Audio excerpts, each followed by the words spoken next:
in this incarnation? Well, today we need to comment that the Sun and Venus, they are going to have this union on June 4th, the Venus star point, but they are already in this conjunction. In fact, they are in the same mathematical degree, and they are going to walk together all of these days until June 4th. Of course, this is also part of the configuration of the new moon. I mentioned that in that video. So by the moment they are going to be united, they are going to be in mathematical degrees, in orb of mathematical degrees, creating this tension with Saturn in Pisces, which is telling us, when we are talking about Venus, we are talking about relationships, we are talking about resources, desires of the soul. When we talk about Saturn, we are talking about limits, the inner authority.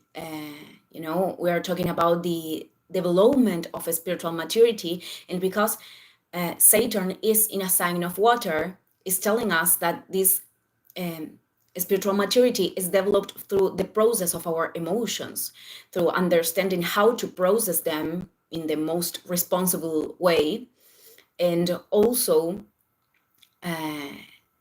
it is about hearing what those emotions have to tell us, not using them as a guide to act. For example, if I am feeling a lot of fear or a lot of anger, it is not about taking decisions from those spaces, but but it is about stop and hearing what they have to tell to us, what they are showing to us. And I'm saying this because this square could also bring this fight, between the rational mind and the emotions, and the emotions have no logic.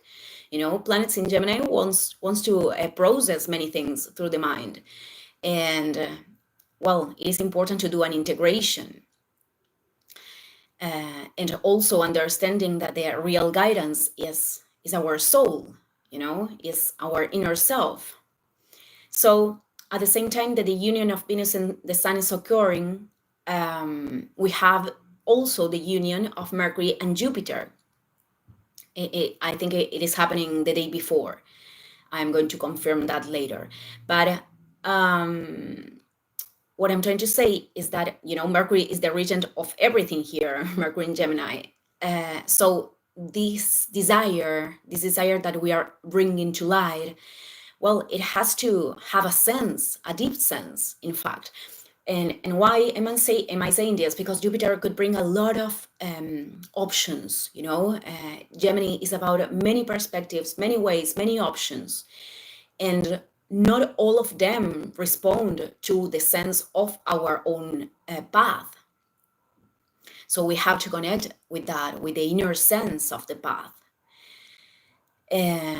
And we do that by making us questions. In fact, according to the cosmogony of Kabbalah, or Kabbalah in English, the question, making us the question, what did I come, why am I here, or what is the sense of this experience, this human experience, is the beginning question that opens the path to the expansion of consciousness. The person starts its path when he or she can make that question to himself or herself. So questions are very, very important with this energy. And, with this trine between Jupiter and Pluto retrograde in Aquarius, something that is very important is to develop this discernment, which, I know that I am repeating this, but I think it's very important. Discernment is not only about thinking with our rational mind. Of course, it helps a lot, because many times through logic we can, get to important points. But discernment is also very linked with intuition, and we can hear intuition through the body. We can feel intuition through the body.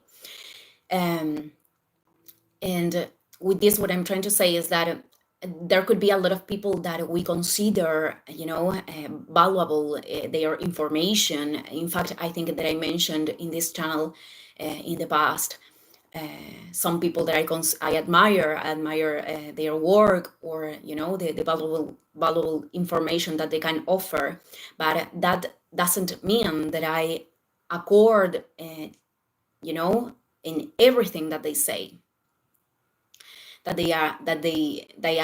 Sorry, that I agree with everything that they say.